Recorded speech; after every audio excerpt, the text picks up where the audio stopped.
Hello, is this thing on?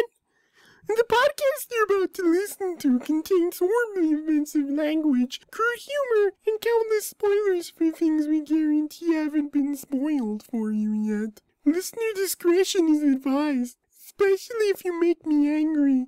You better not fucking piss me off. If you're listening to this in public, this isn't safe for work. Get some fucking headphones or something. Want to skip to a specific section of the show? That's awesome! Just look at the episode description. It has timestamps for wherever you want to go. Now sit back and relax, because you want to listen to two fat guys talk. Carlitos. And Dave. Nathaniel. Dave is short for... Just like you like Mahir? Mahir. your nickname Majir, pronounced properly. Mahir. This is Two Fat Guys Talk, episode 68. We are a fine podcast where we talk about fine wines, delicious cheeses. And okay, so video games and other video game topics. Okay. You know, and other pop culture things that we take an interest in. Sometimes politics, sometimes issues of the mind. I haven't thought of an episode title for this one since we just kind of cobbled together a few topics for today. But before we get to them, Dave, what you do? I've been playing Shovel Knight and Final Fantasy XIV. I've also been playing Shovel Knight quite vigorously. I recently got the trophies for beating the game without spending money and without getting any relics, which I got at the same time because that's just wise to do. The next one I'm going to do also at the same time is the one where you beat the game in one life, and the one where you destroy every checkpoint. For obvious reasons, these two can go together quite easily. I pretty much do that anyway. You destroy every checkpoint? With the exception of a couple. Sure. Yeah, normally when I play through normally, I'll blow up a couple too, where I know that even if I die, there's one nearby enough that it's not that big a hit. Yeah. On New Game Plus, I don't blow up any checkpoints because they're already so few in number. Yeah. I also played the Mighty No. 9 demo. Fun Mega Man variant, although there's some weird quirks about it that make it not quite Mega Man, and I'm not sure what I think about them yet. It plays like Mega Man, but you have X dashes, but there's no dash jumping. Like, you can't hold dash jump and then get, like, your jump arrests your momentum back to normal walking speed. You don't get the far jump. However, you can dash as many times as you want in the air before landing. So there's a, like, the level I played through was like this water level where you jumped high and your dashes kind of stopped your downward momentum quite a bit. I was able to just fly over a huge chunk of level by just jumping high and just dash. Yeah, I didn't support my number 9 to the point where I got access to the beta. Mm-hmm. It's still fun though. When you kill an enemy, they don't disappear right away. They kind of start glowing a color. And then if you dash into them, you get some points, and you get these colored pixels, which have some effect I didn't quite explore yet. So it has a little bit of Azure Striker Gunvolt in it, in that the game tracks your combo of having done that. You do that many times in a row without getting hit or letting an enemy die for real, and you get a bonus for that. And that means this isn't quite Mega Man. It's sort of like, it's its own thing, which is what I wanted. I didn't want it to be just a Mega Man knockoff. I'm still very much looking forward to it, though. Kind of going right from what we do to our first topic. This is what do we call this section? Too Fat, Too Furious? Is that our general topic section? Yeah. Sure. What do you think about it being delayed till September and them now having a publisher? So, Mighty No. 9 being delayed and having a publisher. Having a publisher is great! Being delayed, whatever. I would rather a game be awesome and late than early and mediocre. So be it. I have other things to play and do until September. Now, myself, I don't care about the delay. Much like you, I'd prefer everything be polished and be great.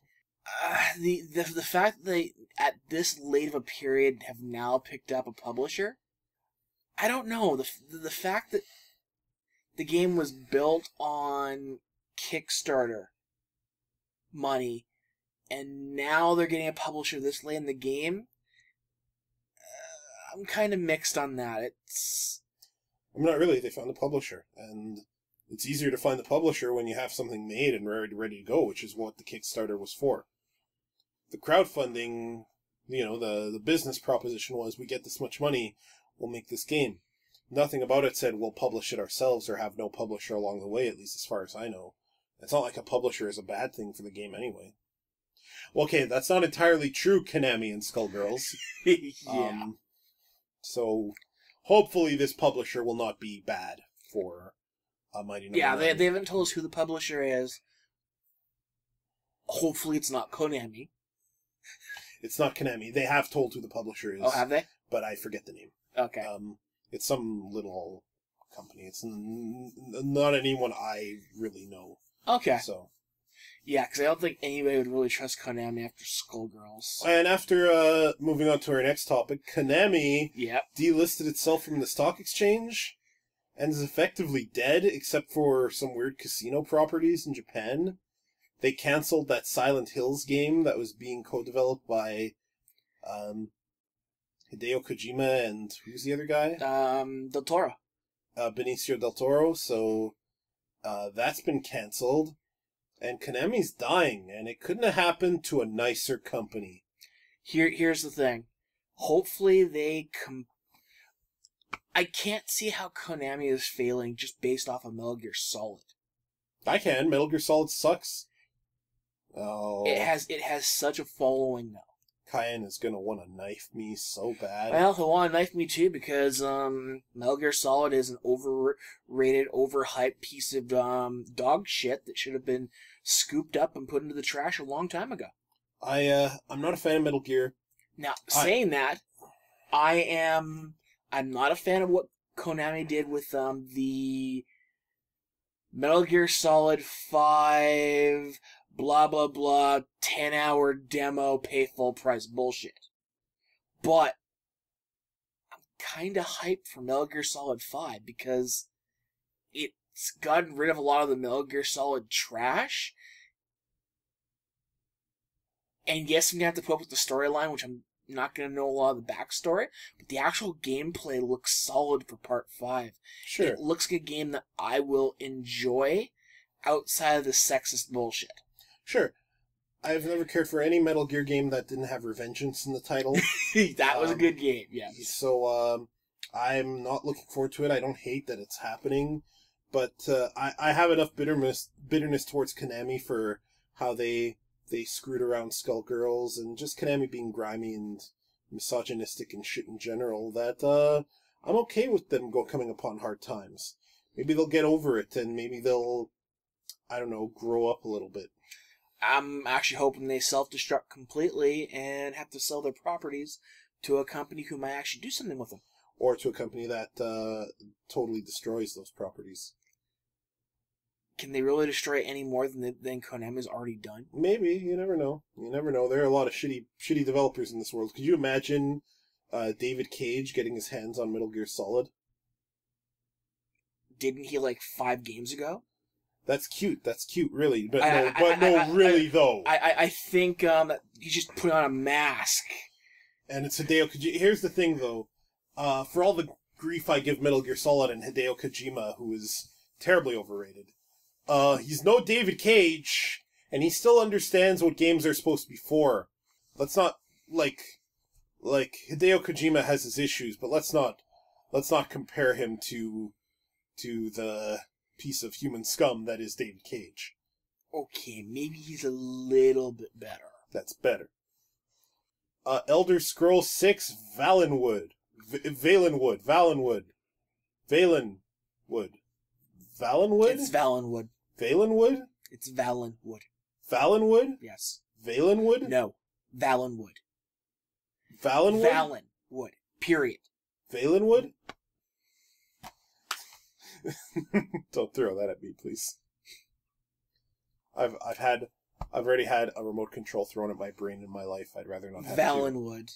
Yes. Though I'm sure somebody, if we had more than tens of followers, would tell me it's Valenwood. We get new followers all the time. Actually. We're still in the tens. But soon we'll be able to say the tens and tens. Yes. Here's the thing. I know you're gonna shun it because of a Bethesda game. Oh yeah, but I'll get to that in a minute. I'm not willing to even talk about the game until I actually see something more than a picture of a cover. Sure. Well, right now we see a logo, so it's not fair to completely say that this is going to be hot garbage. I mean, Bethesda could outsource it like they did with Fallout New Vegas and give it to Obsidian. Hey man, I might actually look at Valenwood. Valenwood? For fuck's sakes, stop that. If Obsidian is the one doing it. I just want them to go to someone who knows how to make a combat system, go make the combat system for our game, and then give it back. And then they can do the rest. But I'm not gonna call it garbage just yet, although I have all the precedent in the world behind me to do so. They're not gonna get, like, Dragon's Dogma or... Maybe not. All I'm saying is that if there's a huge surprise and there won't be. Your character... Let me finish! No. And your character, like, after you make your character, you go out and you're surrounded by armies and you just air combo a fool and then throw him into another fool. No. And it makes my jaw drop at how cool it all seems to play and look. Then I might go, holy cow. I think I want me some Valenwood.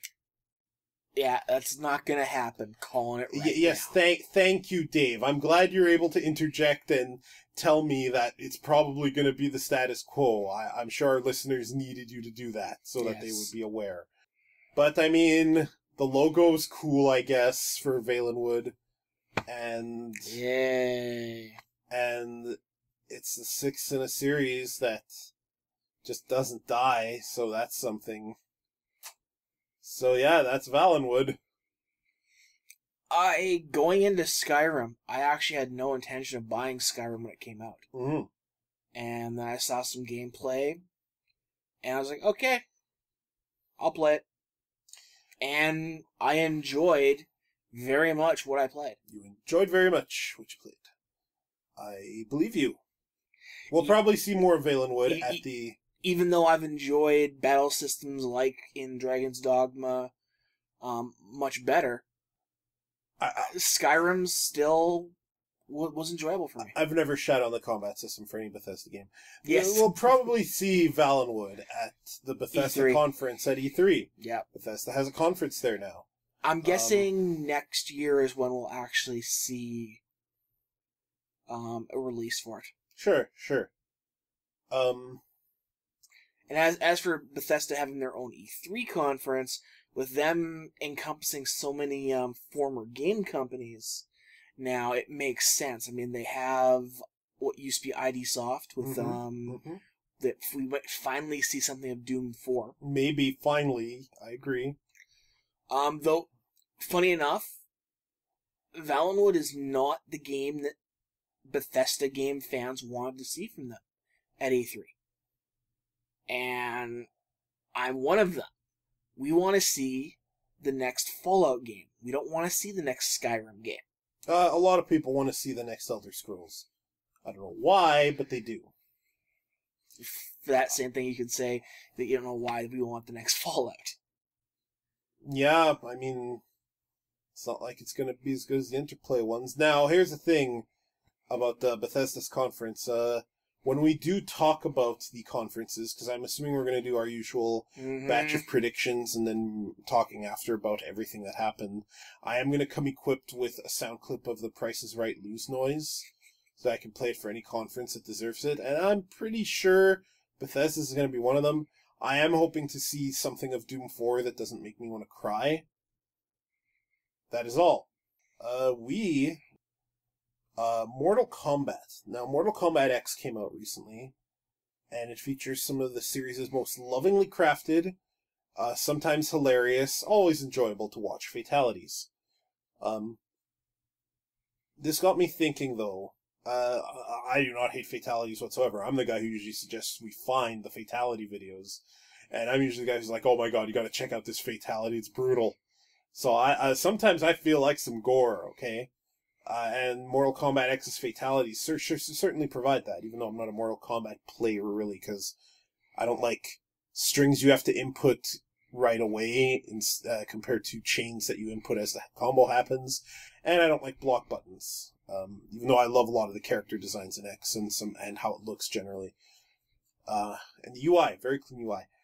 The Mortal Kombat X's fatalities are great, but I got to thinking, and I was thinking about a few things that I've heard. I was thinking back to when someone in charge of Street Fighter, I forget who, said that they could never envision Street Fighter crossing over with Mortal Kombat because they could never envision Ryu being fatality'd like in a Mortal Kombat game. Ed Boon has wanted to do a crossover with Street Fighter forever. He keeps wanting to put Ryu and Ken in a Mortal Kombat game as guest characters. I think he should go for Akuma myself, who I think fits the stylized Asian motif of Mortal Kombat quite a bit better. And that I'm sure I wouldn't mind seeing Akuma viciously killed, because fuck that guy. Akuma would totally fit. And Akuma can have his own fatalities as well, right? Like, how cool would it be to see a fatality version of the Raging Demon? Yeah. Yeah, to see someone just explode after he get Raging Demon. That'd be simple but effective. But I mean, the thing is, though, back in the days of DC versus Mortal Kombat, which was not a bad game as people thought, but nowhere near as good as it should have been. Of course, some characters did not have fatalities. They had heroic brutalities, which were still stupid, but obviously there were characters who wouldn't kill as a core part of their character, right? So, I mean, the thing is, it got me to thinking, does Mortal Kombat really need fatalities?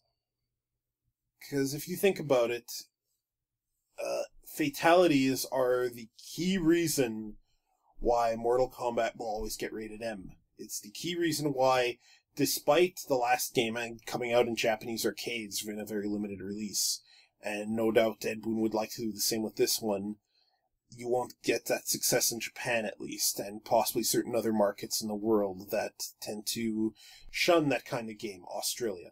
You won't get a lot of the, the fatalities are an immediate turn-off for a lot of markets and a lot of people, a lot of players who might otherwise have been interested in the way the game plays.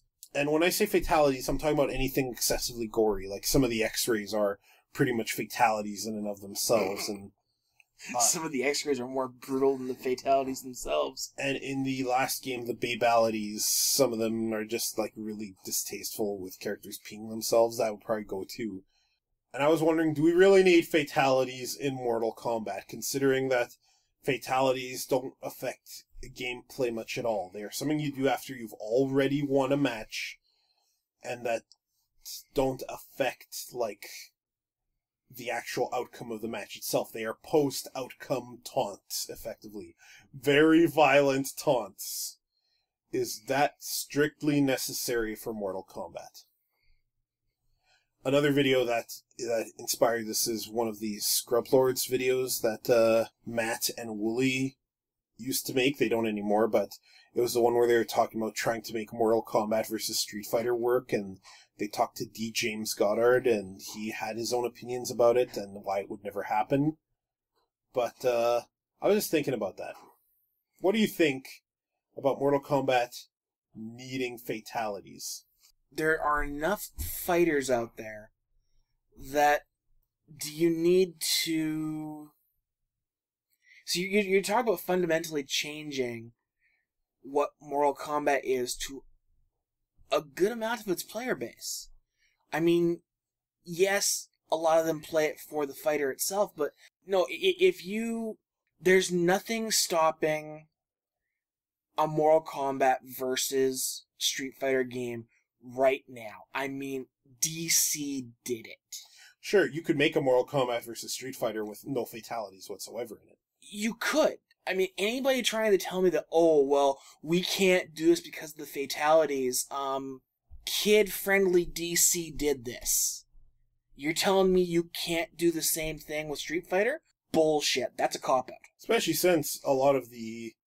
That is a cop-out. A lot of the extended universe, I guess we could call it, materials for Street Fighter are quite violent. Like, the Street Fighter 2 animated film and Street Fighter Alpha. The Street Fighter Alpha films were terrible, but they were violent. Well, like, they were very violent. Street Fighter, let's face it, Street Fighter, if you take it out of the cartoony environment it's currently in, you're talking about two human beings going at it. So if they actually put in, I'm throwing up the quotes on this, matured it a little bit, and actually put in, like, visible injury from some of these hits, it would be brutal. Street Fighter is not, because of how cartoony it is and everything else, we look at, you know, Ryu doing Shoryuken or Dragon Punches. Ooh, that hurt, but okay, we're back in it. I mean, Mortal Kombat does that, and they make sure to show just how brutal it can be. They at least show blood whenever they show hit. blood, and I mean, if somebody has a claw and you punch them with it, they show blood, they show injury. Street Fighter doesn't, because it's a very different game. Now, I want to point out that Street Fighter used to have blood pre-Alpha. Alpha is when it got really, I guess, anime. Yeah. Pre-Alpha, there was blood in Street Fighter. Certain hits would make blood fly out. Blanca's bite used to make blood spurt out of you. Mm-hmm. Zangief had a bite move that made blood spurt out of you. Yeah, but it's now been, and again, in quotes, kiddied up in that way. They've gone for a aesthetic that they don't show the blood, they don't show the damage. They'll cringe when they're hit, sort of thing. But it's gone the exact opposite way of Mortal Kombat. Mm-hmm. The two of them can come together very easily. I mean, DC had kind of fatalities. It was... Well, some characters straight up had them still in that game. Yeah, but But they weren't fatalities in a Mortal Kombat way, really. They were very much toned down for the DC audience. Sure. So, do I think finishers, aka fatalities, still belong within the Mortal Kombat franchise? Are they necessary?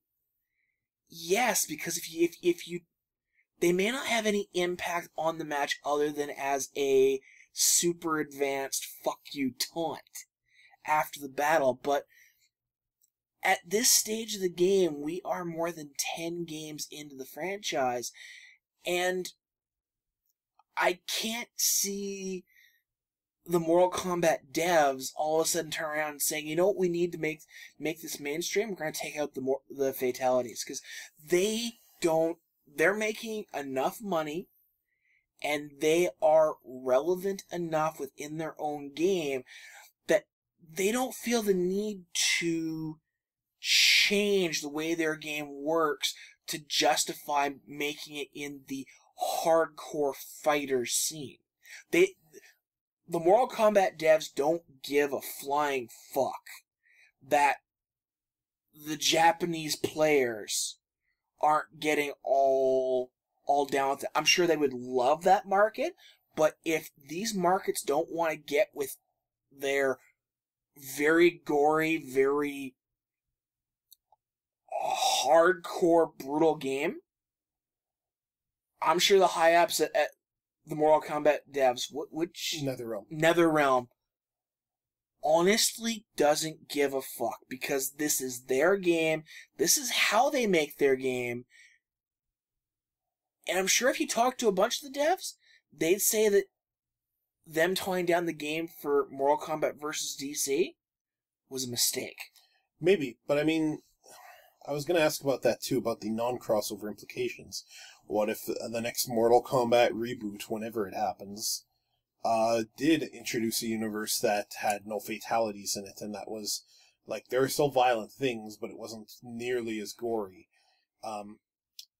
If they did that, and the game played very well, and the only thing that was missing was this particular element of the aesthetic that used to be there, and fans shunned it and dismissed it, I would be pretty peeved at fans for having done so.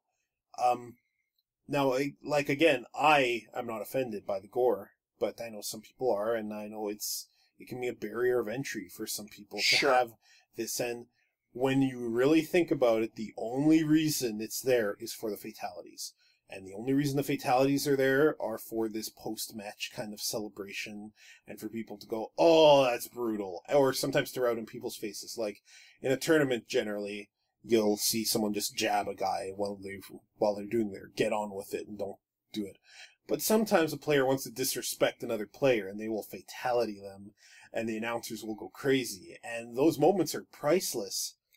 But the price for having fatalities and everything that comes with them is alienation of not only other markets, but a lot of people within your own market, and crossover potential, and a whole bunch of other things. And I don't know, if it was up to me, I think I would give serious consideration to a Mortal Kombat that didn't have fatalities in it. See, I think the main Mortal Kombat line should just be left alone. It's okay for that.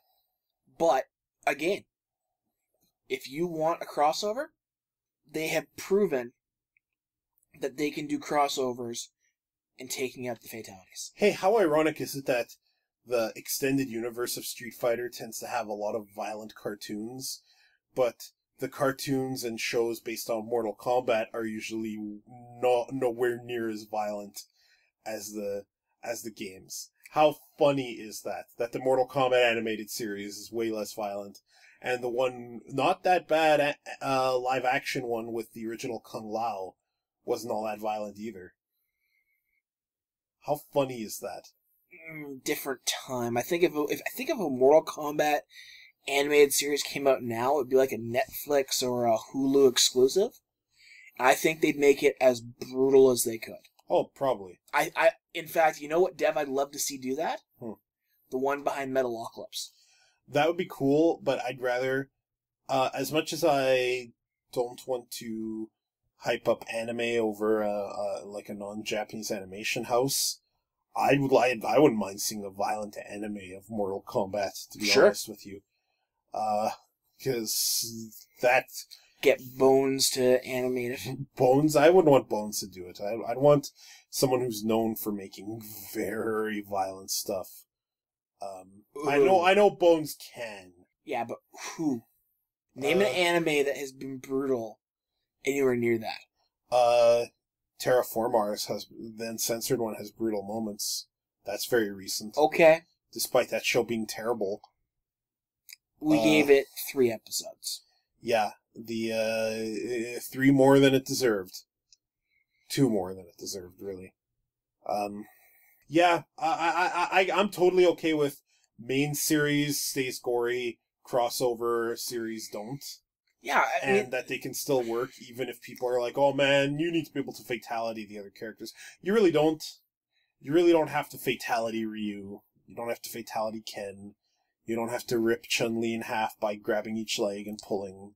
You don't gotta do this. You don't have to in a versus game. I mean, if anybody at Capcom is saying we can't do a crossover with Mortal Kombat because of the fatalities, again, DC versus Mortal Kombat or Mortal Kombat versus DC, whichever way they went it. I don't remember the full title.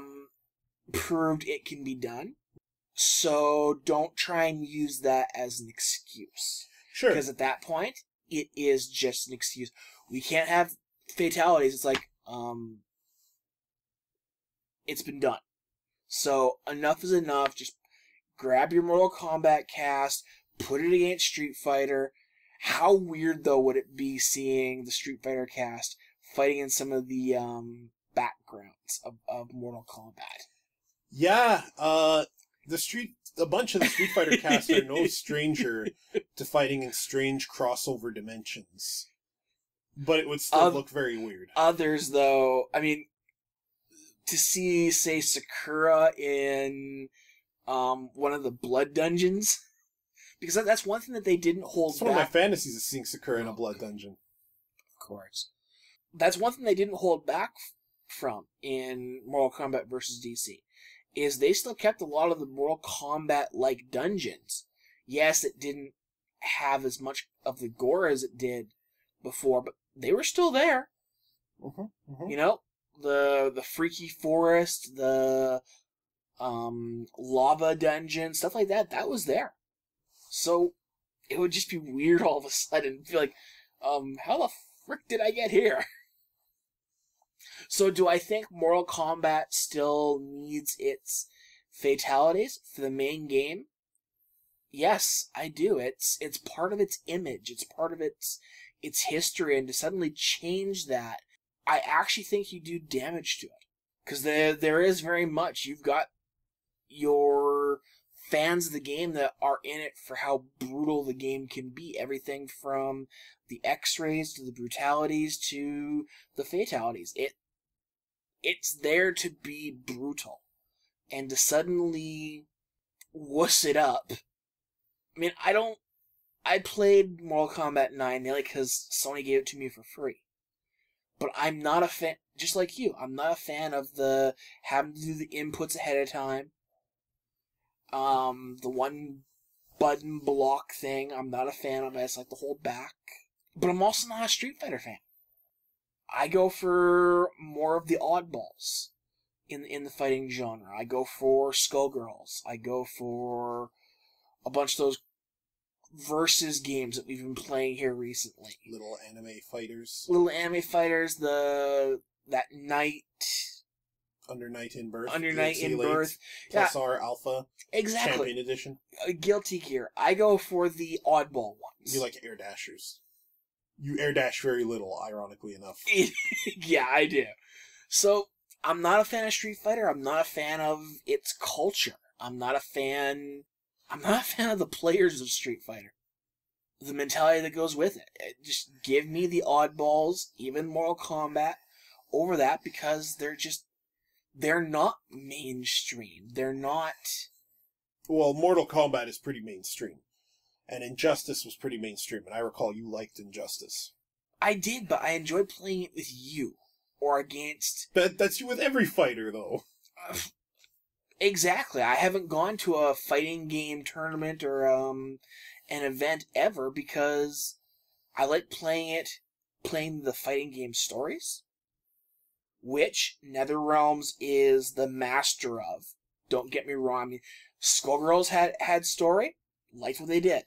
NetherRealm really does do story mode really well. I wish... NetherRealm has been fantastic in the way, I mean, Mortal Kombat 9 story mode, the only complaint I can give it is that I wanted to spend more time with a bunch of the characters that I played with. I mean, I was playing as Scorpion, and I had just gotten him down and everything else, and then I was on to another character. I'm like, but I want to do more as Scorpion. But that was their storyline, going from character to character, telling the story. So I dock it in my mind, but I can't dock it if I was reviewing it because, damn it all, that was a cool way to do things. The only thing that threw me off was the fact that every fighter in Mortal Kombat plays differently. So I get used to Scorpion, all of a sudden I'm playing Johnny Cage, and I'm like, ah! In most fighters, every fighter plays differently, really. Yeah, but I get what you're saying. Like, I know you and I spent a couple hours just going through the Injustice story mode, and that was awesome. It was great, and handing the controller back and forth for getting our asses kicked by different guys, and Superman at the end was a pain in the ass. Pain in the mess. Pain in the fucking ass. Pain in the church. Pain in the church. I mean, I've gone through that game again myself because they gave it to me for free again. Sure. So there's a place for our Mortal Kombat games. There's a place for... I mean, Injustice was brutal in its own way. Well, I think it's because in Mortal Kombat, and when I say Mortal Kombat, I mean 9, Injustice, and 10, the way hits are handled, they're really much more like 3D fighters. Like, even though they're on a 2D plane, they play much, much more like Virtua Fighter or like Tekken or Dead or Alive, but with some zoning and projectiles and supers, which is great. That's fine. So I mean, because they play more like those games, the way hits are visually shown are more like those games. There are no real hit sparks. Like when you hit a guy in one of these NetherRealm fighters, you don't see the hit splash effect. The screen shakes and you hear more of a dull thud to indicate that you hit them, and that's how they show the hit happening. They have the reeling character really reel with the moves, so it looks a lot more brutal. Yeah. In 2D, other 2D fighters, primarily ones from Japan, you get hit marks, right? Like you get a character hits you and then there's a spark of some kind.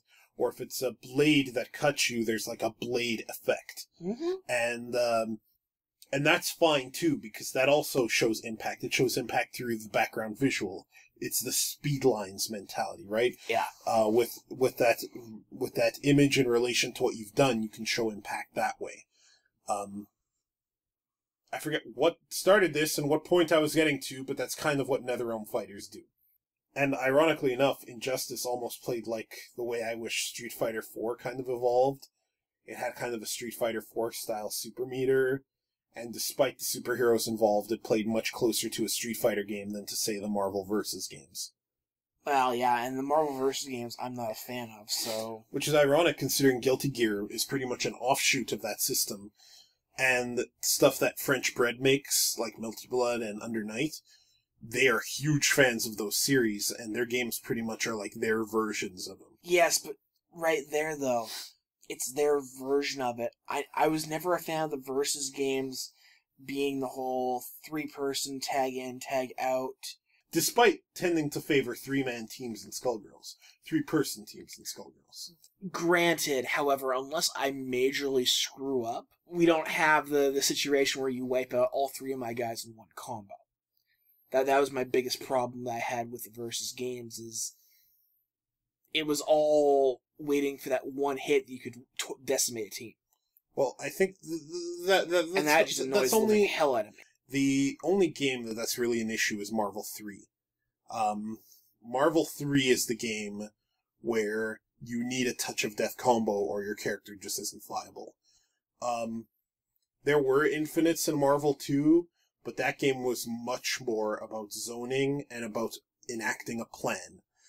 Ensuring that your point character and your assist can double team, can fundamentally deny the opponent from acting. There were combos and there were infinites, but that game was less about that and more about the plan. Marvel 3 is more about doing the first tag and doing it into touch of death. Except, ironically, for possibly the best character in the game, Morrigan, where her plan is to flood the screen with projectiles and an assist. Morrigan and Doom play much more like Marvel 2. But Marvel 3 is much more about touch of death combos. Skullgirls definitely started that way. I know the infinite detection system was tweaked several times to make combos overall really short. Although combos in Skullgirls are still quite long. Mike Z would argue that Skullgirls is like his ideal Marvel 2, but it's really somewhere in between Marvel 2 and 3. I still find it way more fair and more fun. And that's fine too. Like, even a fighter that is even slightly different from another one is still its own beast, can have its own nuances. Mm-hmm. Even, let's say, two fighters that have the exact same engine and mechanics, but completely different casts, one of them can be better than the other based on the meta that evolves around that, right? So, I mean, I may get frustrated sometimes when I'm getting my ass kicked, but these days I find it more annoying, as I've told you a few times. When you're playing on your stick, you use American buttons. Yep, and they're loud. They are really loud. They are loud, and when I'm hearing you say you're panicking, but when I hear what seems like the rhythmic tap, tap, tap, tap, tap, and I'm just looking at my life go down and the moves you're doing, the sound itself is so infuriating. I just want to hit you. Daigo Umehara wears earphones that play nothing. He listens to the sound of silence. Don't blame him, because, yeah, it is so frustrating to to play with you sometimes on those games. Yeah, I know. I realize it can be loud. I need to tone down how hard I hit my buttons anyway, because I want that stick to last. So yeah, you're hard on your stick. It's like you're hitting your stick every time you press a button. Well, that's why it's made of nice thick wood, and why it's heavy as a motherfucker, and a whole bunch of other crap. So yeah, those are really the gaming topics I could think of.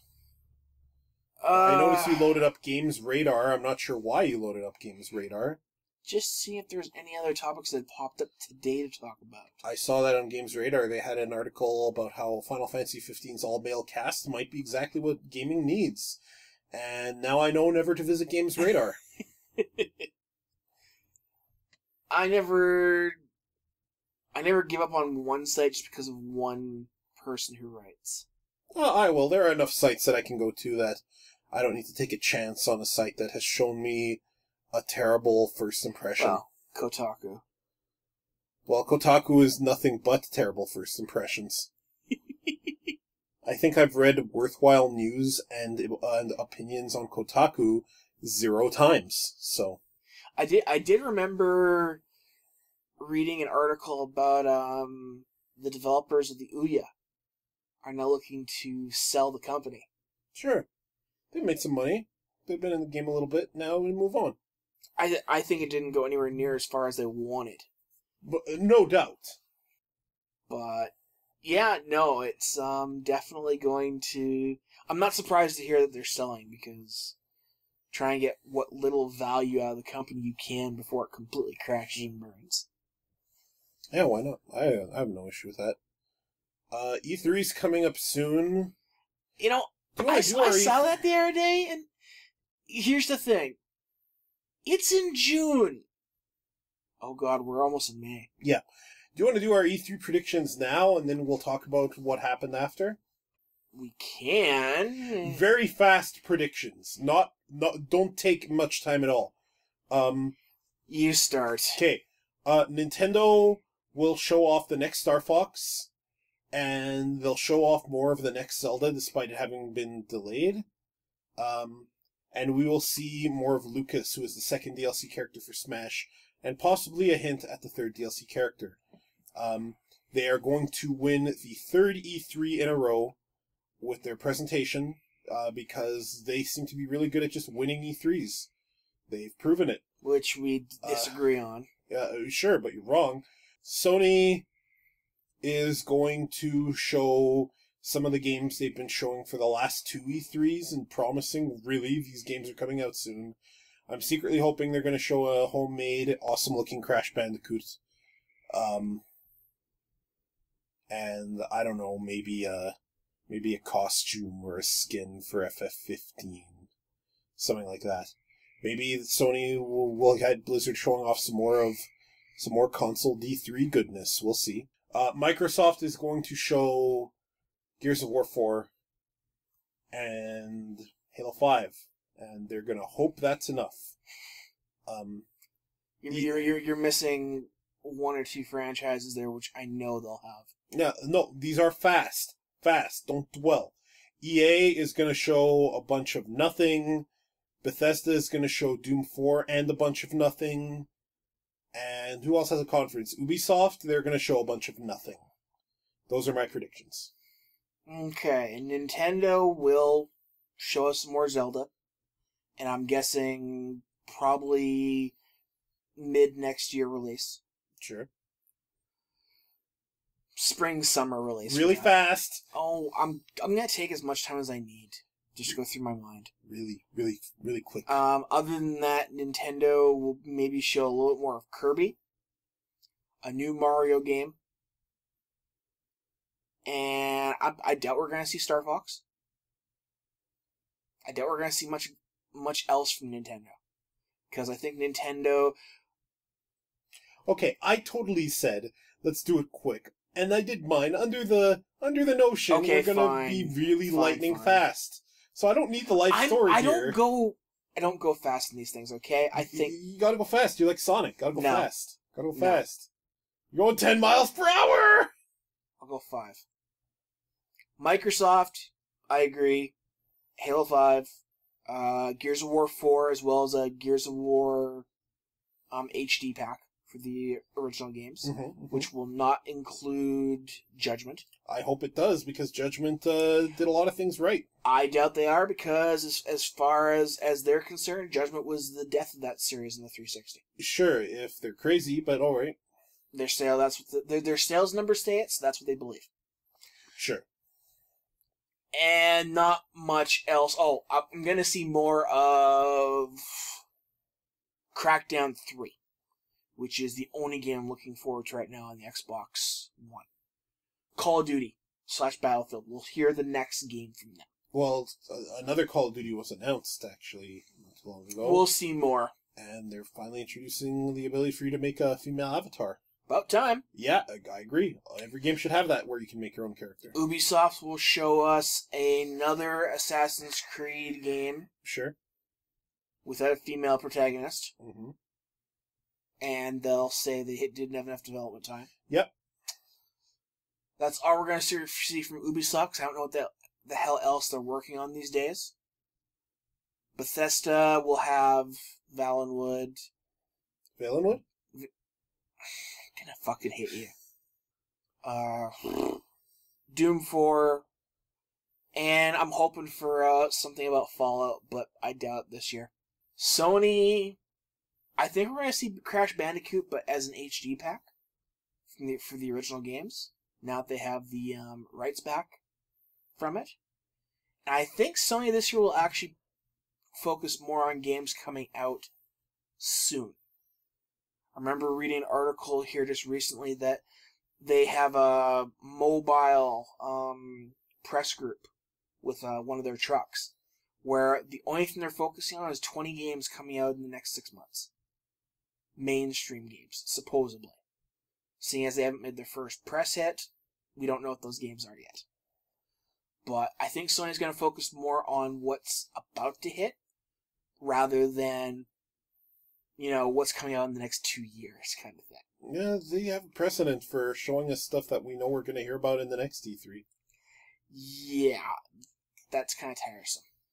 EA doesn't have a single thing that I know of coming that I give a fuck about. Yeah, I'm pretty much in the same boat. I mean, they might announce another Dead Space.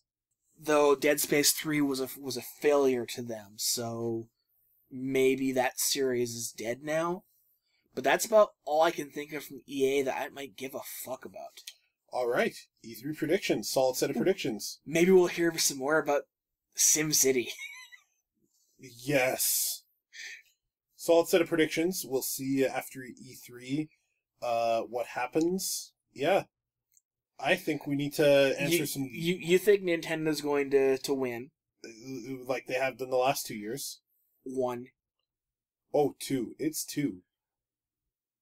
You say 2, I say 1. Which is the one we agree on? Last year's? Last year's. Okay.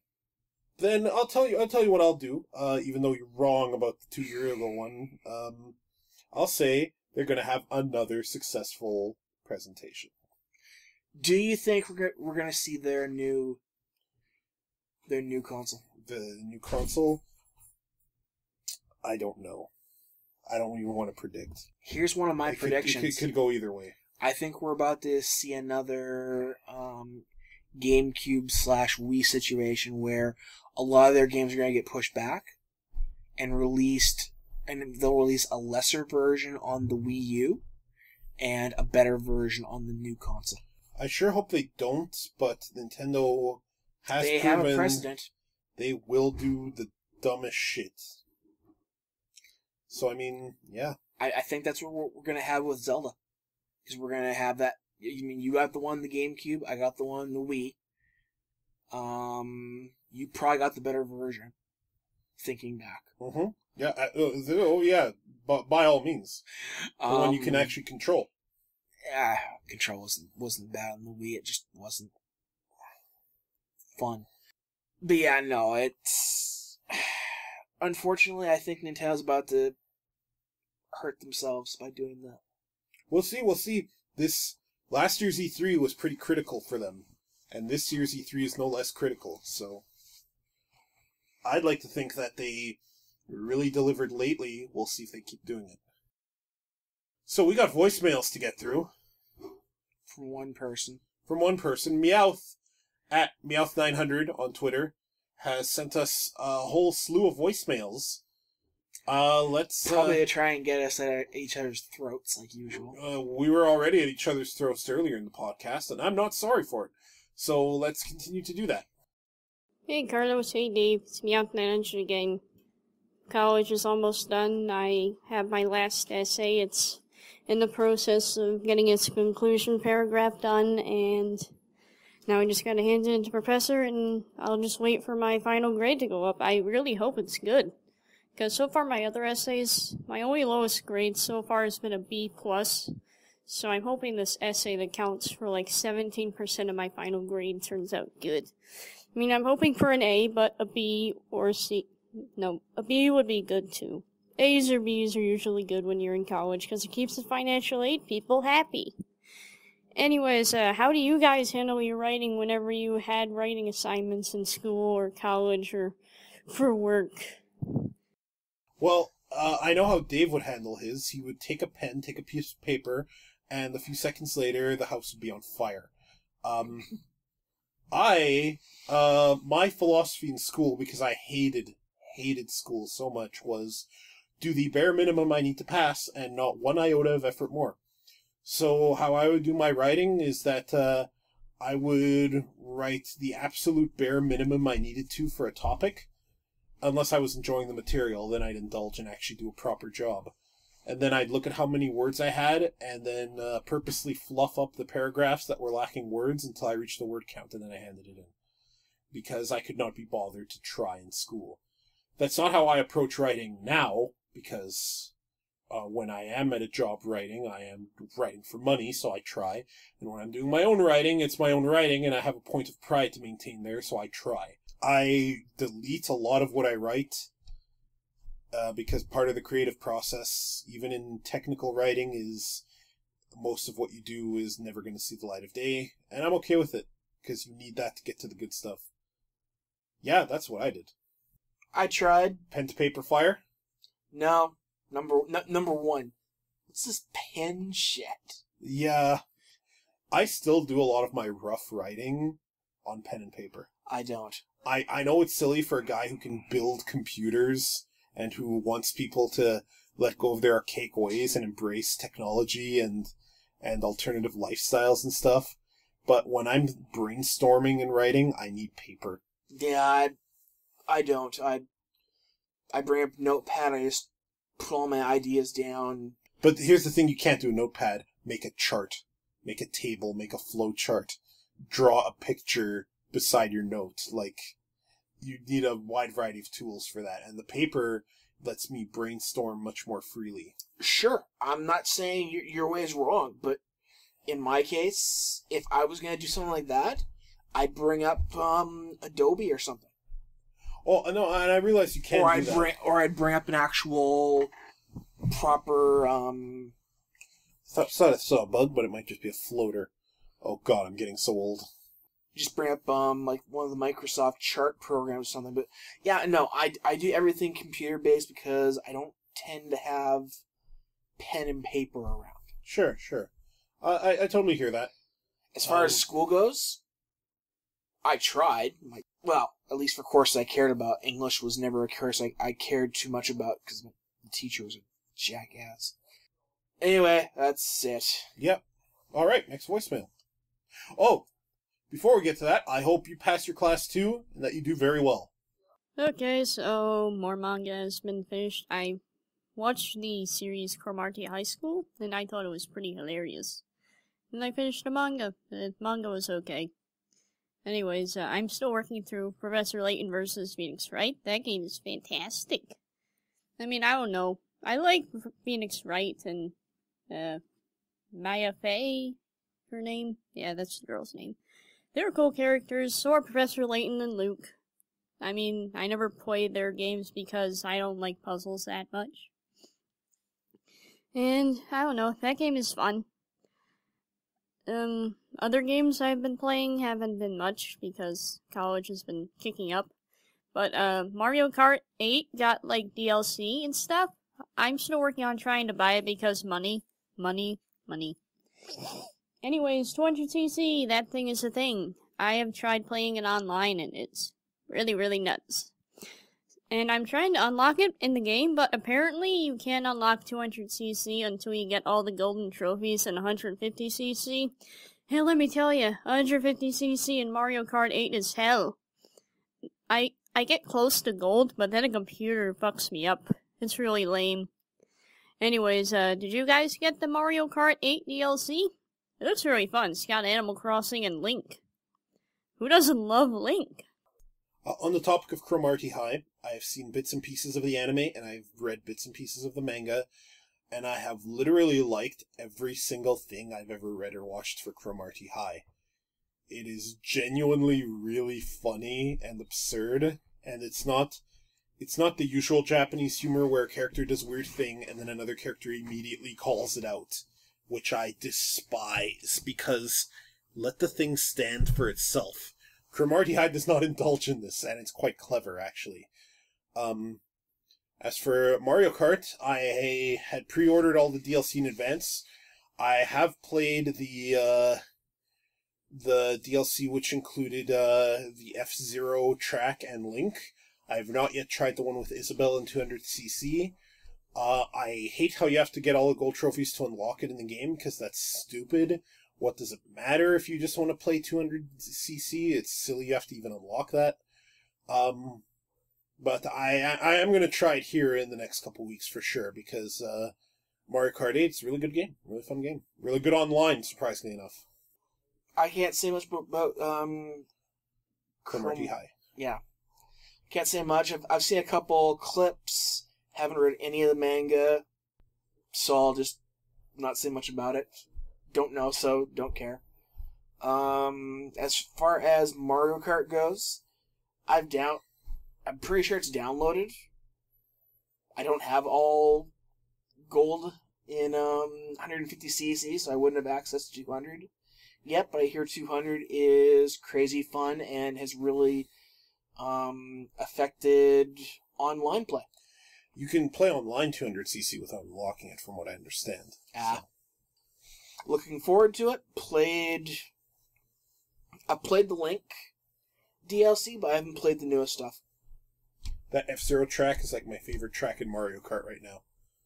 I have a lot of fond memories of the tracks in Mario Kart 8. They were all done so nice. Yeah, I think that was like the best collection of tracks in a Mario Kart, honestly.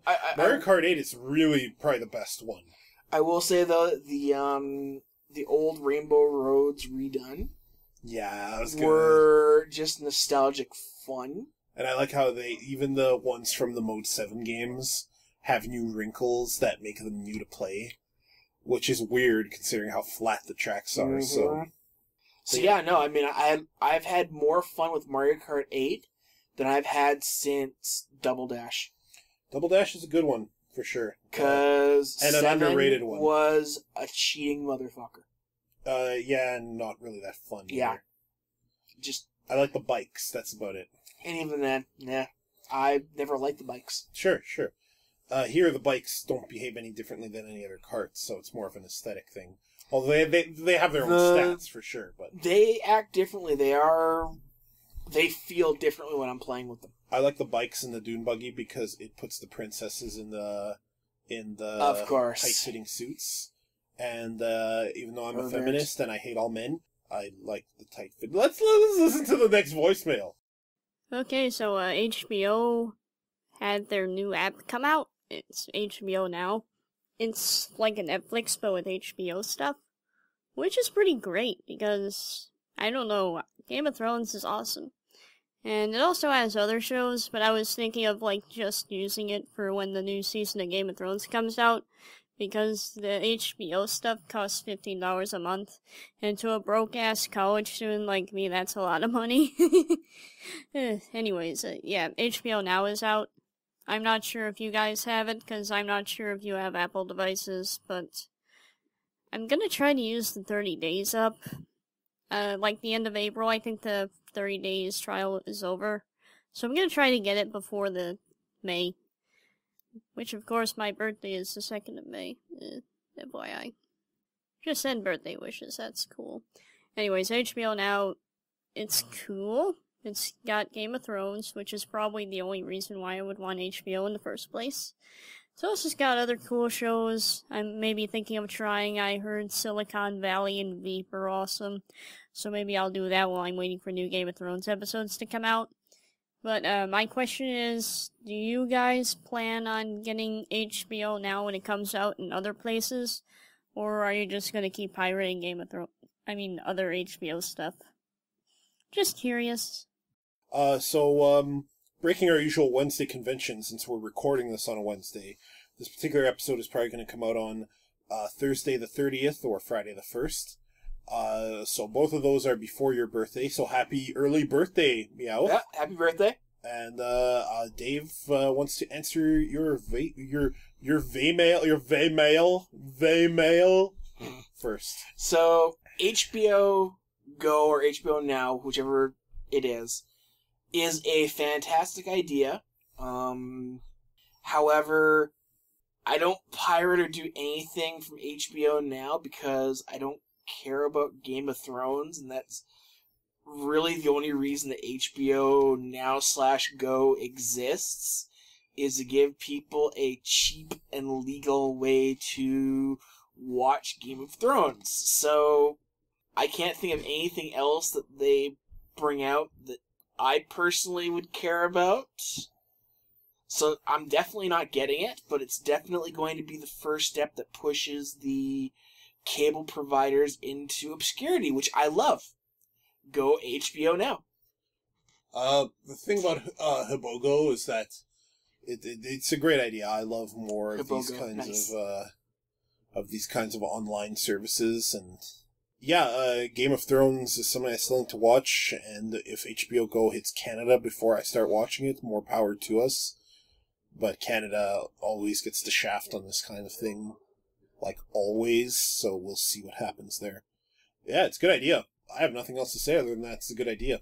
More channels need to do this so that all of us that have cut our cable subscriptions can still watch these things and support the shows that we want, rather than having to support so many channels we don't give a damn about.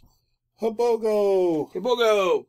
I see you guys have been doing the anime reviews on Steven Universe and Gravity Falls. My thoughts on Steven Universe is that I really dig it. I think it's really good for a kid's show, because usually kids shows are really dumb. Nowadays they're dumb. Back when I was younger, I probably bought most of them. Dexter's Laboratory and Ed, Eddy was like the totes best thing to watch back then. Powerpuff Girls was good too, but I don't know. Dexter's Lab and Ed, Eddy were pretty great. Also, Johnny Bravo's awesome. Johnny Bravo's the best. Anyways, who's your favorite crystal gem on Steven Universe? Steven can count too, I guess, but I was mainly talking between Amethyst and Garnet and Pearl. My favorite is Garnet, because Garnet is the best. She says stuff without worrying about what other people think. She's really intimidating, and she's got a cool accent when she talks.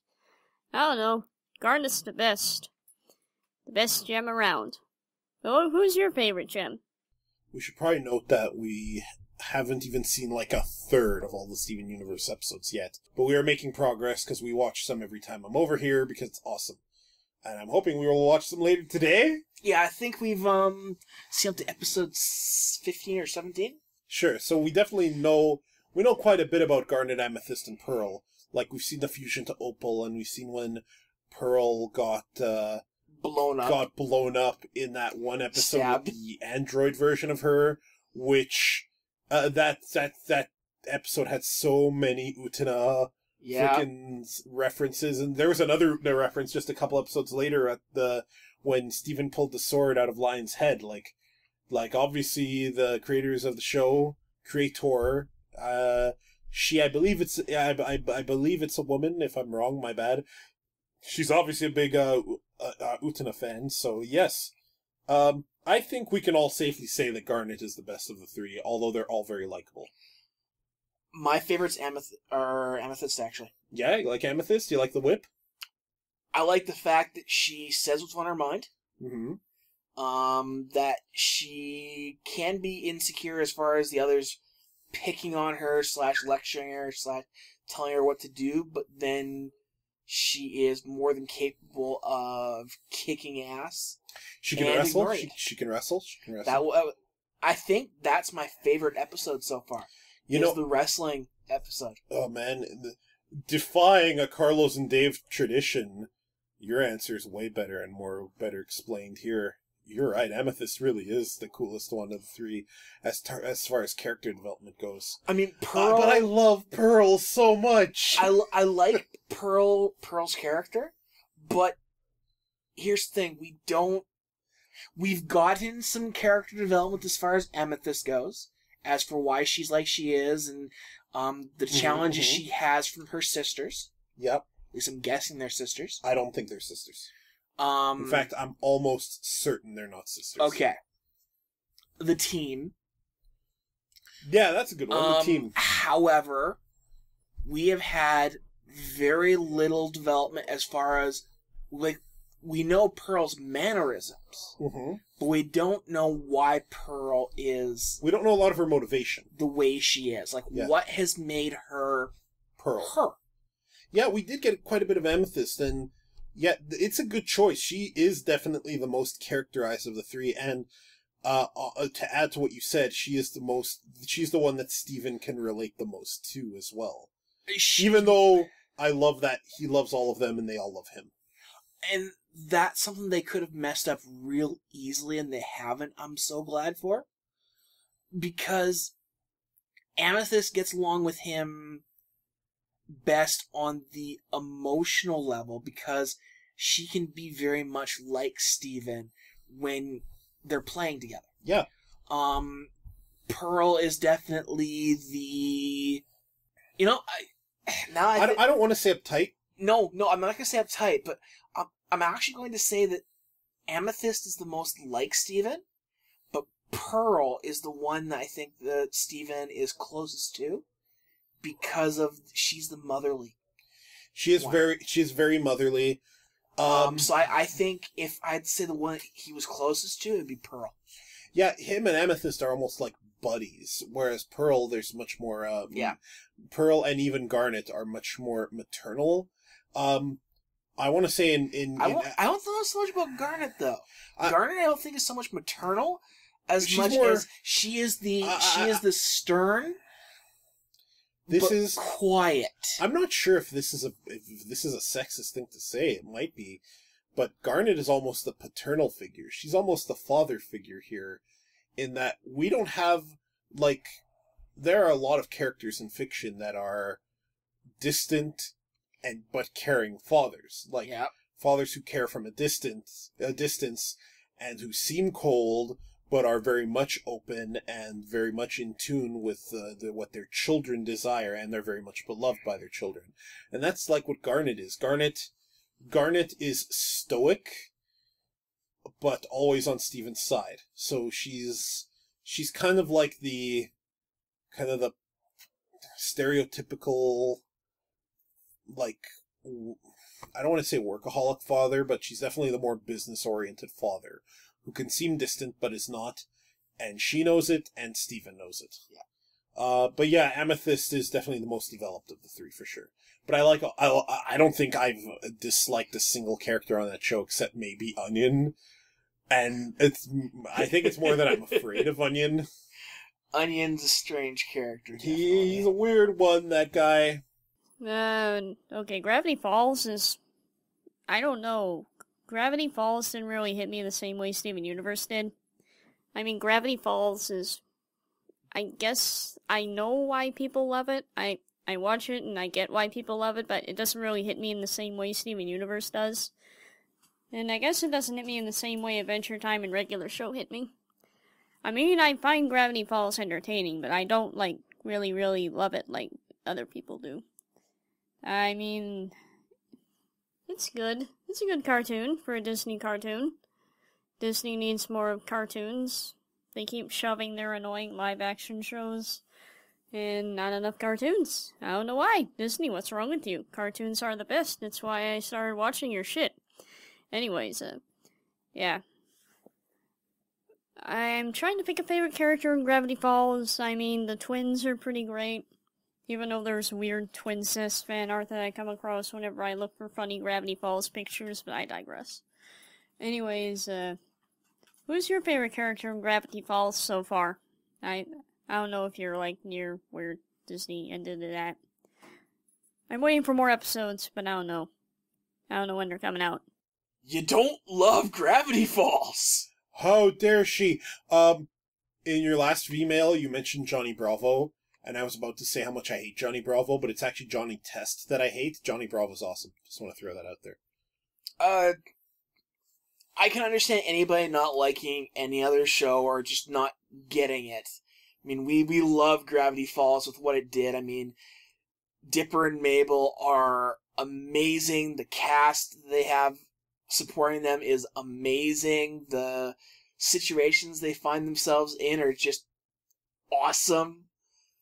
Me and Carlos really love Gravity Falls and what it did for us, but hey, if you don't like it, or you just don't think it's all that, okay. Well, I've talked to Meowth on Twitter, and I know that she has seen all the episodes just as we have. So she is caught up on the situation. Yeah, the next episode 12 of Season 2, which is the one that will happen after Grunkle Stan's brother emerged from the portal, and I'm assuming it's going to be a clip show just to piss me off. That one is supposed to come out in August? Is that right? I've heard everything from June to December. Oh my god! Yeah, he hasn't been allowed to be specific. Alex Hirsch? Yeah. It's coming this year. It's coming, and he said it's going to blow our brains out. Which means it's not a clip show. Well, he said the remainder of Season 2, like, he basically said that if we thought, like... He doesn't have the episode to waste on a clip show. Yeah, something like that. So, I love Gravity Falls. Mabel's my favorite character. Dipper's next, because even though Dipper...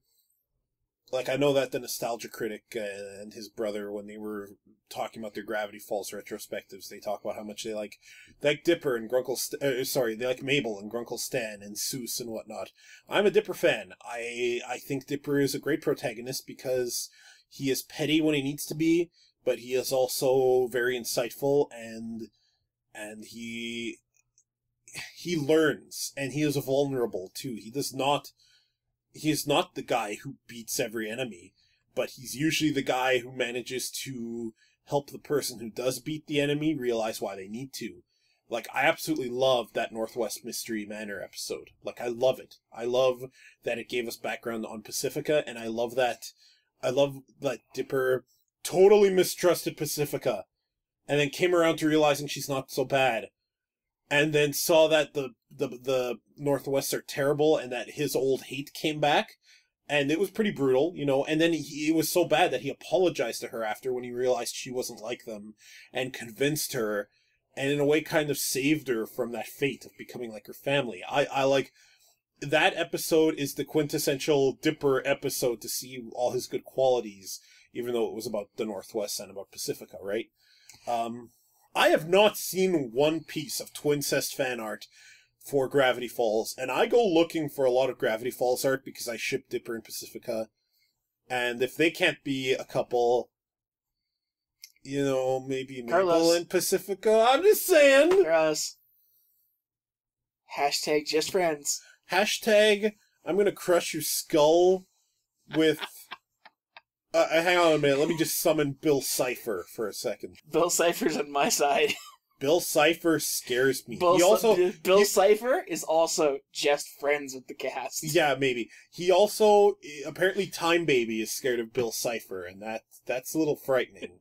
It's a little frightening when you think about it, because Time Baby can grant time wishes, that can kill QB. So I liked that episode for Pacifica, mainly because they didn't have to spell things out. yeah, It was it was subtle, but right to the point. yeah, it was good. If you didn't get the emotional abuse part of that, something's wrong. Her parents are abusive. Yeah.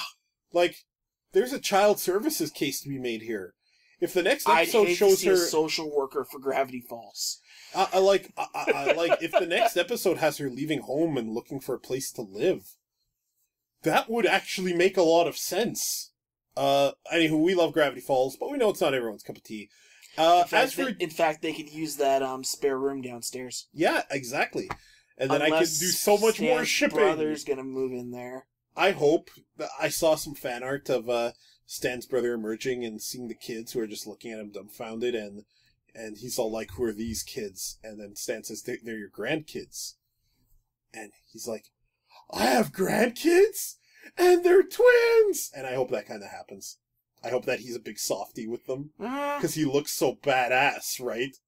Six-fingered badass, yeah. Yeah, six-fingered badass. Yeah. Yeah, no, we are really big fans of Gravity Falls, so... Disney cartoon that is quite fun to watch and is very lighthearted and fun and not really trying to be more than that is Star vs. the Forces of Evil. I'm not sure if you've seen that or if you've seen our anime rave of it, but that's a good Disney cartoon, I think. I would recommend Definitely. it. Disney is bringing in more outside shows underneath the Disney banner. And that is all the power to them. And that is a good thing because Disney themselves has really petered out as far as the actual sitcom-style TV cartoons a long time ago. They needed outside help. I mean, don't get me wrong, recent Disney movie cartoons have been good. Yeah, pretty good. Well, all the way from amazing down to good. They have, at the very least, been good. Yes. And that's a change for Disney. Because for a long time there, Disney movies were not. The last 3 Disney animated films, not counting Pixar, because they're really their own kind of thing. Not really anymore. Yeah, I guess, but I mean, if we stick to the non-Pixar stuff, even though the head of Pixar is the head of Disney Animation, yeah. They have been, in no particular order, Frozen, Big Hero 6, and Wreck-It Ralph. And these are all fantastic movies. Yes. Both... Here's the thing. A show can be for kids and still be for more audiences than just kids. Mm-hmm. If a show is just for kids, we're talking Barney and Teletubbies. Sesame Street to a degree, but if a show can appeal to more than one demographic, that's not just a kid's show, that's a G-rated show. Yeah. PG sometimes. I'm pretty sure Gravity Falls has the PG label on it. I think it would have to. I don't see how it couldn't. Yeah. Yeah, love Gravity Falls. Painful wait. Especially since we got into it so late. Yeah, the problem with watching shows like Gravity Falls and Star vs. the Force of Evil, and when we do catch up Steven Universe, is that now we lose the advantage of hindsight, and we lose the advantage of being able to watch these shows at our own pace, because now we are beholden to a release schedule. Yep. That's the risk of staying modern. Okay, so, I'm giving Sword Art Online 2 on Toonami a fair chance. I mean, I'm trying to watch it, I'm trying to like it, but it's really hard. I mean, they had good setups with Gary Stu and, the blue-haired waifu. Whatever her name was, I forget, because it's an SAO character and they're not written good. Anyways, yeah, that show is just... It's really good, like, aesthetic-wise. It's got a good dub. The lady who's voiced Rukia and Otaku Jailbait Girl and Gurren Lagann is voicing that blue-haired waifu in SAO, too. Their performances are pretty good. I'm trying to dig it, I really am. Oh, well, also, Ichigo is in SAO, too. I think he's probably gonna be the next rapist. Anyways, yeah, that show is just... It's good. It's got a good dub. It's got good music, and it's got good animation. But this whole story is just, it's just cringeworthy. It's not like Fairy Tail where it's laughably bad. It's just painful bad. You know? And I was just wondering, do you have any shows that like give you the this is so bad? Wait, it's Steins Gate, isn't it? So, we're doing our anime rave of Sword Art Online, and for some stupid reason, I don't know what's wrong with me, I can't bring myself to entirely hate the show because I like some of it enough. I still think that Kirito is a nice guy, and he's a fine character who is begging to be in a better show, or at least this show to have its writing just match up so that he's... And he didn't have to be the target of everyone's affections. He could have been the target of everyone's affections in a non-romantic way, and that would have been totally believable, too. Especially since he seems to have a canon waifu. He doesn't need more waifus. Oh. Sorry, I was just gonna say, a show that's just terrible bad, not, like, yeah, it's Steins Gate, but it's not the only one.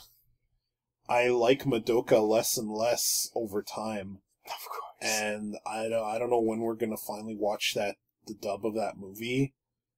But, I have this silly feeling that it's gonna infuriate me. I get to think of the shows that we've been watching recently, Meowth, that I think Carlos had that feeling with, would have to be Seven Deadly Sins. Every episode, we fell more and more and more out of love with that show. And it's Meliodas' fault. Yeah, it is the... who ended up being the protagonist who shouldn't have been. And if he was going to be the protagonist, he should be learning and growing more Not static. than he is, instead of staying the hyper-powerful, lovable molester. Which Carlos still loves. As a fictional character, it's still icky. And that's a problem, is that nobody calls him on it. If people called him on it, if he had to learn to not be that way, that would have been cool. Or if Elizabeth was the main character and actually fought, that would have been cooler. Yeah. Now, obviously I'm going based on later information and Sword Art myself, and Meowth knows this from the talking that we've done back and forth on Twitter, but stick with it, Meowth. Don't. Run away. I know you've probably only seen episode 4 or 5 so far of season 2, because that's all that's been released so far. But the first half of the season does actually get better, and the second half is the payoff for everything. I would argue that since Meowth has never really liked Sword Art Online, she should just stop. Like, why are you doing this to yourself, Meowth? Just to make sure that we're being fair is fair, even if I loved Sword Art Online and I don't love it, no, don't do this to yourself, man. It took me 3 times to finally get through the first half of season 2, and that third time when I got to the second half of it, I really enjoyed the second half of season 2, but the first half was very hard to get through.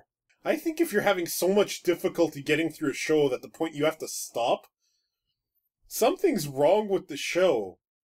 You know what show we stopped? No Game, No Life. I don't think Sword Art ever got that uncomfortable for me. Ever. No Game, No Life. It hit the absurd, did not deserve to be doing what it was doing. What the hell are they doing?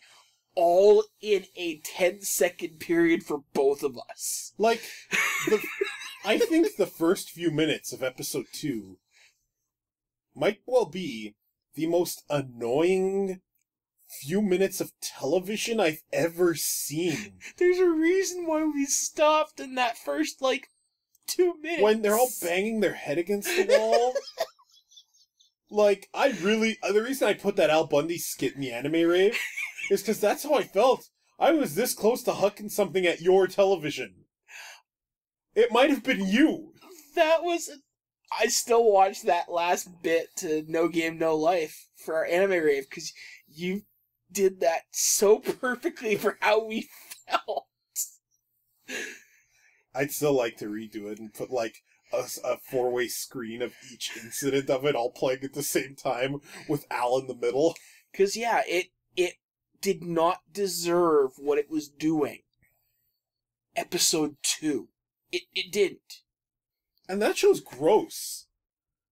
Being that I go on Tumblr all the time, I occasionally see animated GIFs for things that, we may have, say, stopped because we were going to throw something at a television. And later in that episode, there's a bath scene between the very underage Shiro and that girl, the big-booped princess girl, where they are pretty much body massaging each other in the bath. Okay, Let me take out the pretty much there and just let that sentence stand. I'm good. Just stop. And it is animated. Don't. Just stop. At like 60 frames a second. I will stop. I will respect your boundaries. Thank you. Hope we answered everything there. Yeah, this has made me very uncomfortable. Okay, last voicemail. So as you know, I listen to a lot of podcasts, and one podcast in particular, I'm not going to say what it is, but one of the podcasters said Patreon stuff's coming soon. Then, like, another segment of the podcast, he mentioned he bought a condo and is going to move into it soon. And I just thought, oh, Mr. Fancy Pants. Look at Mr. Fancy Pants buying rich people houses. Anyways, yeah. Then my thoughts on Patreon just kind of got like, because when I think of Patreon, I think of, like, people who ask for Patreon money in order to, like, make cool videos because fans are paying them a monthly subscription fee. Which is pretty okay. I think Patreon's good for, like, art and video. But I don't know, for podcast funding, I think it's kind of silly. Because podcasts, I feel like they're different, they're more hobby. And you're just putting out something in audio form, so I don't think Patreon's needed in that regard. Anyways, what are your thoughts on this whole new thing called Patreon? Well, I do say Meowth. Oh, jeez. Jolly good there, Carlos. By Jove. If I hadn't fucked that up, we would be dining on our cinnamon pecan pie. As in between when we first started listening to your voicemail and when we finished listening to it, we got a Patreon. My good sir, what do you mean that we have a Patreon now? Well, if you'll stop chowing down on that caviar for a moment, let me explain. We just dialed in the Patreons, and now we're living in a mansion doing a podcast. Well, okay. So I'm gonna take the full blame of that idea. That was really stupid of me. Really, when it comes to Patreon, it really comes down to what they're asking for and what they're giving in return. I mean, let's face it. You mentioned the point A and then no other point. I'm just pointing that out. It's hilarious. Well, no. If we had a Patreon, you would have mentioned the point B. Well, no. Point A is what you're giving for what you're getting. Yeah, I know. It's just you kept talking. I'm like, oh, not only does Dave switch between letters and numbers, sometimes he just numbers 1 point. Myself, I haven't funded anybody on Patreon as of yet. There are a couple artists I would love to, at a high amount. For our stuff, I mean, we love doing the anime raves. We love doing the podcast here, and we basically do it for fun because we have a small group of friends and followers who do enjoy what we do. And I mean, we can't say that people commenting and asking for more and not harassing us, but just saying interest into, ooh, when's the next one kind of thing doesn't give us motivation to keep going. It does make me moist. It makes me a little moist to hear these things. God. But we've never seen so far we haven't decided to monetize our videos. One thing I would like to do is just put a little tip jar on our site. And this would not be anything that would make anyone get any exclusive content. It would just be, hey, do you like us? Leave us a tip. I mean, we would like to up the production value of stuff. We would like to make this kind of a full-time gig, but on the other hand, you can't really do that until you've broken in and have started to get like hundreds of thousands of hits where people are actually watching the full thing, not just, a minute. Some of our videos are actually getting a surprising amount of hits. Like that one Sailor Moon one. Sailor Moon Crystal, episode 2 review has gotten 20, 30, 40,000 hits. I don't understand how. It should have had way more dislikes. In fact, we've joked about that. I mean, we put in the effort to do these things because we enjoy it, because it's stuff that we're watching and everything else. But Patreon is not something that we've even thought about, because that's also a contract between you and your fans. That's, at that point, you are now saying, at least if you have any moral compass, I believe, that you will produce what you promise on your page. And I think if you have a Patreon, you're not actually holding yourself to those guidelines, you're kind of scummy. I've actually lost a little bit of respect for Spoonie here recently, because he has gotten a lot of money through Patreon, and he's not coming through in the videos that he was promising. That's fair. That is scummy as hell. I mean, my opinion on any kind of crowdfunding at all is that it lets the common folk do what used to be the domain of the rich. And that's ask people for money with the agreement that it may pay off. And may is the key word there. I do agree that it is scummy to not follow through. I agree completely. See, I agree with you on something like Indigo or Kickstarter.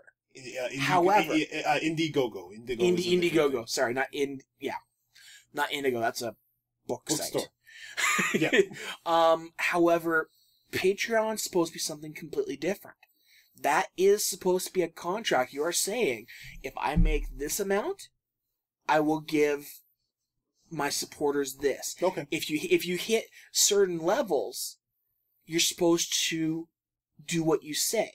I mean, one of the artists that I want to support once I find employment again is that, he's got hundreds of webcomics out already, or hundreds of pages to the webcomic.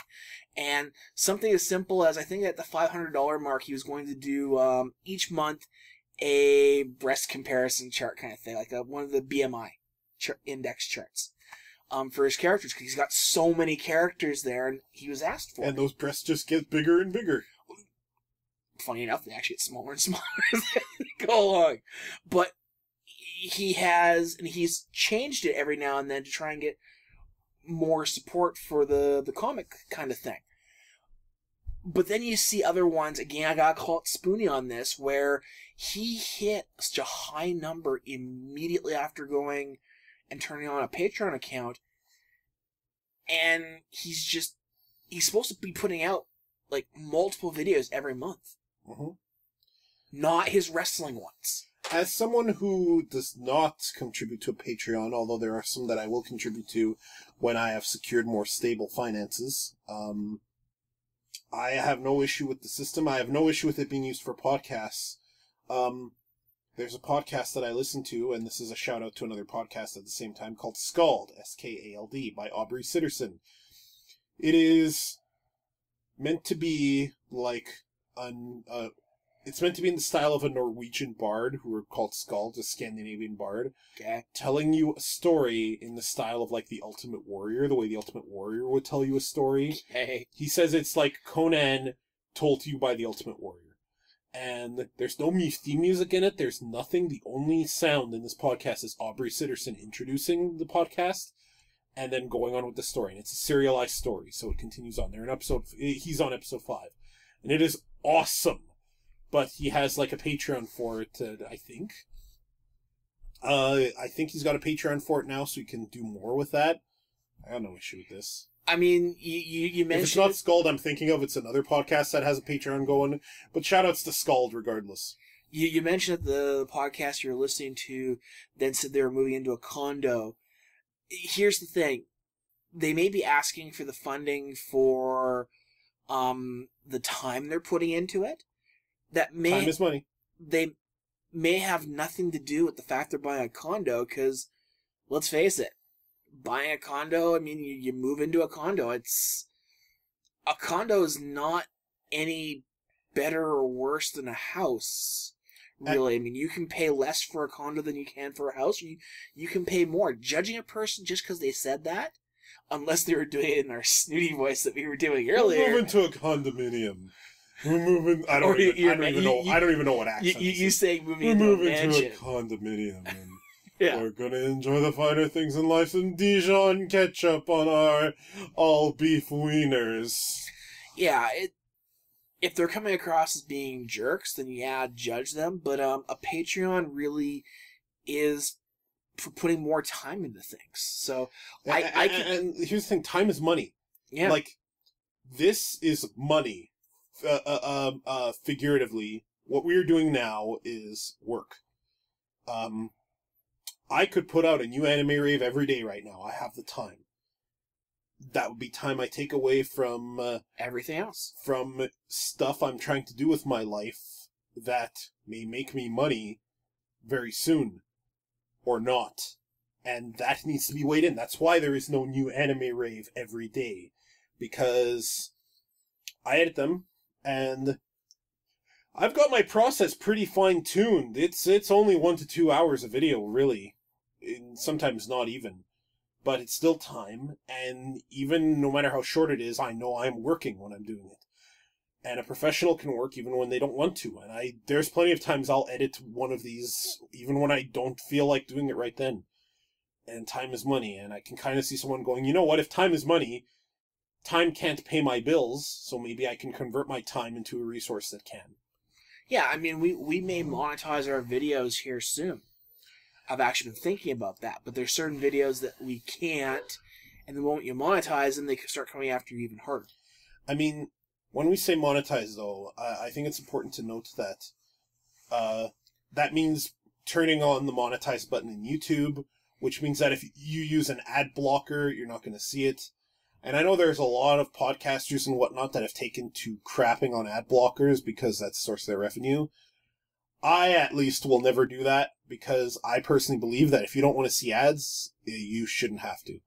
Even ours. Even stuff that helps us, believe it or not. That's why I like the tip jar idea, which ironically is an idea I got from Spoonie's site. There's just a little PayPal tip jar. Yeah. And when I do finally put this up there, when we get a PayPal account arranged that can be under both of us, because I still want that to happen, because I could put it to mine, and I won't steal from you, but I'd rather the system just not allow it anyway. I'm going to put a note very clearly there that tipping does not make you better or worse. It does not make you more important to us or less. If you want to, great. If you are saving your money for anything important, we are low priority. Because we do like doing this. And yeah, I enjoy doing this. Even though we're at each other's throats sometimes, we were at it earlier in this podcast for a variety of reasons that I'm not sorry for. We still love doing this, I think. Yeah. Even though you annoy me so much, I like doing this. Only reason you're still breathing is I need a co-host. Only reason... You've already lost it. Yeah, I lost it. Comebacks are weak today, my friend. Yeah? Well, maybe you're a penis. You're right, my comebacks are pretty weak today. You're so far behind me that you need at least 3 warp whistles to kiss my ass. How's that one? That one's pretty good, yeah? But your ass covers 7 stages. That was a good retort. Holy shit. I'm gonna need a senzu for that one. Wow. I think, no joke, that is the best retort you've ever done. Well, now I need to photocopy a picture of my ass and draw some Mario levels on top of it. Folks, if you would like to see that, please send us a comment saying so. Meowth900 on Twitter. It's Meowth900, right? Yeah. Yeah. At Meowth900 on Twitter. Meowth, thank you so much for always sending us voicemail. One of our first voicemail ones, we don't have one from Rowan. Yeah, although both Meowth and Rowan have been long-time listeners to the show. Long-time listeners, but not first-time V-mailers. We appreciate your V-mails, because honestly, you know, it brings a smile to my face, and I love when you just shit all over all the stuff Dave likes. It makes me feel good on the inside. I think me and Meowth, I don't know what ever put us at each other's throats. I don't think I ever considered that, but I think Meowth kind of was targeting me for a while. Oh, she'll subtly target me too. I mean, she'll talk about how romance in anime sucks all the time, and every time she does, I'm grinding my teeth a little bit. That's why they're down to the stubs. You are just a piece of work today, my friend. Like, we definitely appreciate the voicemails from anybody who wants to take the time to send it in to us. We will actually respond to all of them. Unless it's just blind hate mail, like. Oh no! If it was hate mail, I'd answer. Well, if it was funny to answer, like, let's say I were to just come out here and say that, you know, Gamergate is an online terrorist movement that needs to be jailed, which I believe. And let's say some dirty ass motherfucking Gamergater sent us a negative voicemail because of that. Well, if it's all just about, you know, how they'd murder us and bury our corpses, I probably would report that to the authorities. However, if it was like, I'm afraid you don't understand, Gamergate's about this, and that. No, I'd say we spend a good half of the podcast just tearing this fool to shreds. Like, yeah. I think that's it. Yeah, I mean, what you thought was going to be a condensed short one, we turned this into a... Didn't even make a document for this one, like. Well, yeah, sure we did. You sent me a text. We had ideas for this one. Oh, you made one? Oh, wow. Am I proud of you, Dave? Folks, if you want to tell Dave how proud you are of him, you should go to twofatguystalk.com and leave him a voicemail. He loves that kind of wacky shit. I also hear he likes Cyndi Lauper music. Sure, why not? Oh, you're not bothered by that anymore? Whatever. Ironically, even when you were bothered by it, what happened is, one day I made fun of you for it, and then when I was driving home, I had it on CKUA, and there's this really nice song playing, and I was really digging this one singer, and then at the end, it's like, and that was Cyndi Lauper with, and I'm like, when did Cyndi Lauper? Oh my god, Dave's never gonna let me hear the end of this. And to my credit, I did tell you. Actually, Cyndi Lauper is apparently a really good singer these days. So. Like what you like. And you know what? Secretly, I always dug Cyndi Lauper. I've never had a problem with her. Girls, just... Oh, no, I can't do that. Whoa, we almost got a copyright strike on this. Yeah. Yeah, let's not give them extra ammo. Girls anyway, just want to have fun. Whoa. We will talk to everybody next time. Oh, yeah. twofatguystalk.com. Yeah, bye.